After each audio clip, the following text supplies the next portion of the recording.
तो guys, UPSC EPFO के लिए हमारे सामने आज एक आरटीआई आई है। तो उसके बारे में हम बात करने वाले हैं। ठीक है। तो अगर इस आरटीआई की डेट पे देखें तो पब्लिक अथॉरिटी यहाँ पे यूपीएससी है और आरटीआई की date around last week of May है और 9 जून 2025 को इस आरटीआई का जवाब जो है यूपीएससी ने दिया है। ठीक है। तो यूपीएससी ने इसमें यह बताया है कि जो मिनिस्ट्री है, ministry of labour and employment, उसकी तरफ से एनफोर्समेंट ऑफिसर और अकाउंट ऑफिसर की अराउंड 150 के आसपास वैकेंसीज रिक्विजिट हैं और एपीएफसी की अराउंड 70 के आसपास जो है वैकेंसीज रिक्विजिट हैं। However, there is no information कि नोटिफिकेशन जो है वो कब आएगा। ठीक है। अब थोड़ा सा इसको समझते हैं, क्योंकि एपीएफसी, ईओयू या फिर जो ईपीएफओ की जो कहानी है ना, इसमें ना र्यूमर्स बहुत सारी होती हैं और बहुत सारे मिसकंसेप्शन जो हैं वो मार्केट में सुनने को मिलते हैं। तो देखिए, इसकी प्रक्रिया क्या होती है, इसको समझ लेते हैं। तो बेसिकली अगर आपने मिनिस्ट्री को आरटीआई लगाई और मिनिस्ट्री ने आपको ये बताया कि जो है इस पे विचार चल रहा है या फिर हम ऐसा करने वाले हैं या ऐसा होने वाला है, तो वो पहला जवाब मिला। दूसरा, आपने यूपीएससी को लगाया और यूपीएससी ने ये बताया कि मिनिस्ट्री की तरफ से हमें जवाब आ चुका है।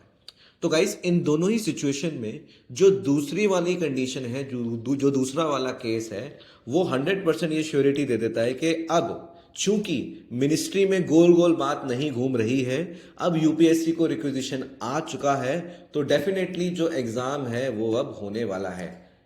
यानी कि एग्जाम का कंफर्मेशन हो चुका है। बट अगर ये जो आरटीआई जो आई है और जो भी है, इसका वैलिडेशन हम कर पाएं, और आप भी खुद से भी जो है आरटीआई लगा के इस चीज को कर सकते हैं। बट अगेन, आपको मिनिस्ट्री में आरटीआई नहीं लगानी है, आपको यूपीएससी में ये आरटीआई को लगाना होगा। ठीक है।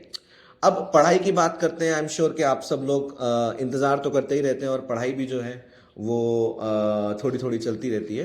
तो पढ़ाई के लिए ये आपको जानना ज़रूरी है कि अगर हम पिछला जो आपका एग्ज़ाम हुआ था, यानी कि जुलाई में जो ये एग्ज़ाम हुआ था 2023 में, आई थिंक जुलाई या जून में हुआ था, तो नोटिफिकेशन आने के बाद स्टूडेंट्स को इस एग्जाम के लिए 3 ही महीने का समय मिला था, 3 से 3.5 महीने का। तो अगर उस टाइमलाइन को उठाएं और आज के समय में लगाएं, और अगर आप ये सोच रहे हैं कि नोटिफिकेशन जब आ जाएगा तो उसके दौरान आपको, उसके बाद ही आप पढ़ाई चालू करो, तो उसमें चैलेंज जो आएगा वो आएगा नंबर ऑफ कीवर्ड्स का। क्योंकि एपीएफसी में अराउंड 16 से 17 कीवर्ड्स आपको पढ़ने हैं, एनफोर्समेंट ऑफिसर में आपको 12 से 13 कीवर्ड्स पढ़ने हैं। तो आपके पास पढ़ने के लिए बहुत सारा जो है सामान हो जाएगा। ठीक है।